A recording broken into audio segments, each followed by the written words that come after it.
यावेळेस आपण 27वा अध्याय 3ऱ्या वचनामधून 4 गोष्टीसाठी देवाचे आभार मानणार आहोत की जो कोणी परमेश्वराचा आश्रय धरतो व ज्याच्या सानिध्यामध्ये देव राहतो, जो देवाच्या सानिध्यामध्ये राहतो त्याच्या जीवनाला देव 4 गोष्टींनी भरतो.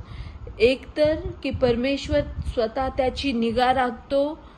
घडोघडी द्राक्षमळ्याला ज्या प्रकारे पाणी घालतात त्या प्रकारे प्रभू परमेश्वर आपल्या जीवनांना जे पाणी आहे, आशीर्वादाचं पाणी, जे वचनाचं पाणी आहे तो प्रभू परमेश्वर घालतो. आणि त्या मंडळीला, ख्रिस्ताच्या मंडळीला कुणी उपद्रव करू नये म्हणून रात्रंदिवस प्रभू आपल्याला राखतो. यासाठी आपण जिवंत देवाचे आभार मानणार आहोत. आपण प्रार्थना नाही करणार की परमेश्वरा मला पाणी घाल, माझी निगा राख, मला उपद्रव करू नये म्हणून मला रात्रंदिवस तू राख असं म्हणणार नाही.